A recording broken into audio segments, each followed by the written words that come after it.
la vittoria dei bambini nel loro sacrificio su questo mondo orgoglioso e ribelle.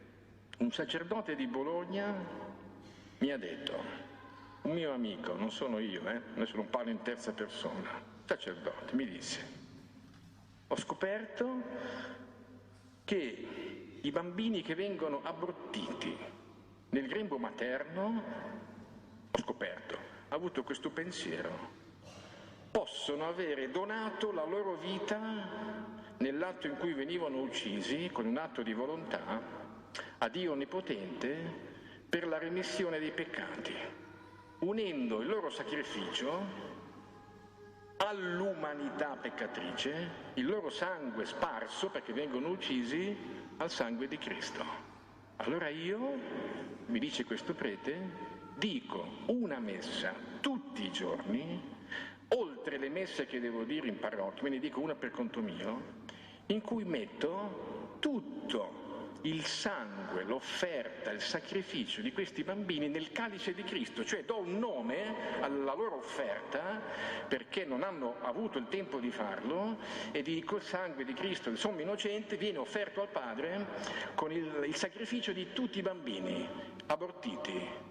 E mi ha detto, da quando faccio questo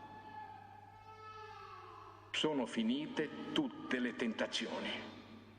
Vivo una libertà interiore che non riuscivo a immaginare. Allora io ho detto, fermi tutti, andiamo a vedere se questo pensiero può essere lecito. E abbiamo trovato un documento, adesso lo approfondiremo, firmato dal Papa Ratzinger, quando ancora era prefetto della Congregazione della Fede, il quale, in questo documento in cui affrontò il discorso del limbo, scrisse: ma è possibile che un bambino di 3-4 settimane di vita possa esprimere un atto volontario di coscienza?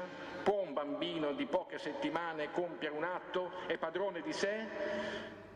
E dice il prefetto della Congregazione della Fede: siccome i bambini appena concepiti hanno un'anima, l'anima ce l'hanno. Dov'è l'anima? È in tutto il corpo. Il bambino ha già un corpo, ce l'ha, piccolo, è anche un'anima. Può compiere un atto libero di coscienza? Ascoltate cosa dice, perché cito a memoria, non l'ho preso qua, ma me lo sono imparato a memoria. Su questo fatto dei bambini nel grembo materno che possono compiere un atto di coscienza, la Chiesa non l'ha mai negato. Questo vuol dire che questo pensiero era già presente nella storia della Chiesa, non è il primo che fa questa riflessione, ma non esiste un documento che nega questo fatto. Allora questo vuol dire che il bambino nel grembo materno può compiere un atto di coscienza. Forse ne abbiamo fatti anche noi, ma non ce li ricordiamo. I primi ricordi risalgono quando avevo 4-5 anni, forse anche i vostri. Ma il bambino di 3 giorni di vita può compiere degli atti volontari, sì o no? Voi mi dite, no, sono istintivi, perché dove sta lo metti, ma la testa, la mente, il colloquio con Dio, cosa ne sappiamo noi del colloquio con Dio?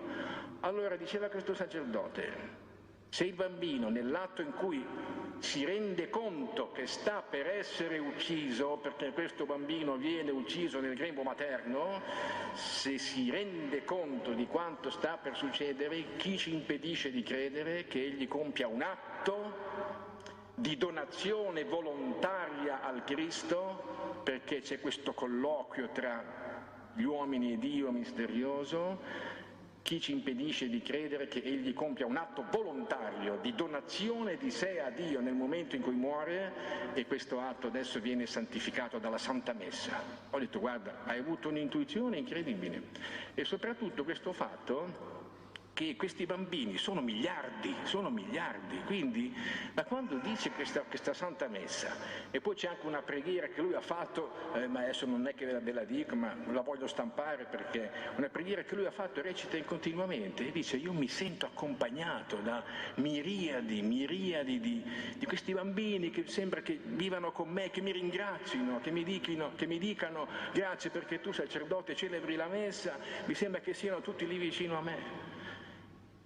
Nel grembo materno, nel luogo più nascosto, Se tutto questo che vi dico non è una follia, ma è verità, chi più nascosto di loro, chi più San Giuseppe di loro? Ebbene, chi mi dice che la salvezza del mondo non arrivi attraverso questi bambini o questi uomini San Giuseppe, perché le virtù di San Giuseppe sono esercitate? Chi ci dice che non arrivi la salvezza del mondo attraverso questo esercito immenso, reale di bambini che vengono strappati dal grembo materno e che possono compiere un atto di coscienza? Guardate, da quando io medito su queste cose, ve lo confesso amichevolmente, ormai ci conosciamo, siamo amici, ci penso anch'io, perché questa acquisizione è una cosa recente, di pochi mesi fa. Io sto dicendo anche ai miei amici: ma pregate questi bambini, ai sacerdoti dico: ma dite la messa, celebrate la messa per questa realtà. Ebbene, da quando anch'io prego e celebro la messa per questo, mi sento quasi sollevare. Non pensate esperienze mistiche, niente, su un povero uomo che mangia ciccioli e salame e oggi ho mangiato anche il dolce, ho fatto un peccato di gola perché avevo detto in Quaresima non mangi il dolce, mi hanno passato sotto il naso un profiterol che era lì, ho detto bambini aiutatemi, ma non è arrivato l'aiuto in questa situazione. Va bene, quindi mi confesso pubblicamente anch'io come quelli di Fatima, benissimo, quindi sono un povero uomo, però da quando prego in questo modo, da quando li ricordo, da quando chiedo anche agli altri di pregarmi, mi sembra di volare, mi sembra anche che veramente di essere super protetto. Allora qui è vero che più sono nascosti, più sono efficaci. Questa è la gloria di Dio e di San Giuseppe.